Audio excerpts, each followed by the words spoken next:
Hi friends, నేను మీ శ్రీనివాస్. ఎలా ఉన్నారు అందరూ? ఈరోజు టాపిక్ ఏంటంటే ఎస్బీఐ యానో రివార్డ్స్ ఎలా వాడుకోవాలో చాలా మందికి అయితే తెలియదు. ఆ విషయం గురించి ఎక్స్ప్లెయిన్ చేయడానికి ఈ వీడియో అయితే ఈరోజు నేను చేస్తున్నాను. తప్పకుండా ఈ వీడియోని లాస్ట్ వరకు స్కిప్ చేయకుండా చూడండి. అలాగే ఈ వీడియో నచ్చితే లైక్ చేయండి, అలాగే షేర్ చేయండి.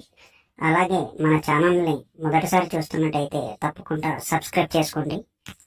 సబ్స్క్రైబ్ చేసుకుంటే నాకు సపోర్ట్ చేసినట్టు ఉంటుంది. అలాగే ఇలాంటి ఇన్ఫర్మేషన్ వీడియోస్ ఇంకెన్నో చేయడానికి నాకు కూడా ఇంట్రెస్ట్ కలుగుతుంది.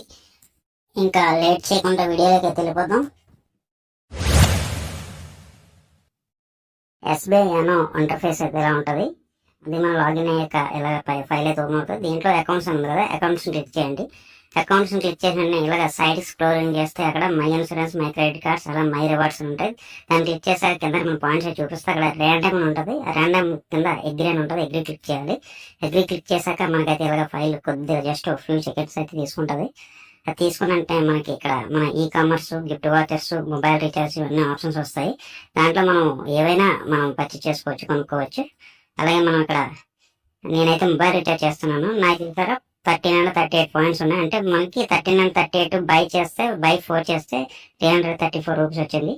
అలాగే నేను మళ్ళీ బ్యాక్ వచ్చి ఇక్కడ రీఛార్జ్ అయితే నేను చేస్తున్నాను 334 రూపీస్తో నేనైతే రీఛార్జ్ చేయడానికి చూస్తున్నాను. అయితే నేను మొబైల్ రీఛార్జ్ క్లిక్ చేశాను. మొబైల్ రీఛార్జ్ క్లిక్ చేయగానే ఇక్కడ మొబైల్ ప్రీపెయిడ్ అని వచ్చింది చూసారా, మొబైల్ ప్రీపెయిడ్ క్లిక్ చేశాను. మొబైల్ ప్రీపెయిడ్ క్లిక్ చేయగానే ఇక్కడ మనదైతే మొబైల్ నెంబర్ అడుగుతుంది. మొబైల్ నెంబర్ ఎంటర్ చేస్తాం. మొబైల్ నెంబర్ ఎంటర్ చేసిన తర్వాత కింద ఆపరేటర్ ఉంది కదా, ఆపరేటర్లో నాదైతే ఎయిర్టెల్ క్లిక్ చేసాం. కింద సర్కిల్ అంటే మనది ఏటి స్టేట్ అని అడుగుతుంది, స్టేట్ క్లిక్ చేసాం. తర్వాత కింద మనకి వి ప్లాన్స్ అని ఉంది కదా, మనకి ఆ ప్లాన్స్లోకి వెళ్తే మనది టాప్అప్ కావాలా, అన్లిమిటెడ్ కావాలా అది అడుగుతుంది. దాన్ని మనం క్లిక్ చేసి మనమైతే ఇక్కడ నుంచి సింపుల్గా మనమైతే ఆ పాయింట్స్ యూజ్ చేసుకుని రీఛార్జ్ చేసుకోవచ్చు.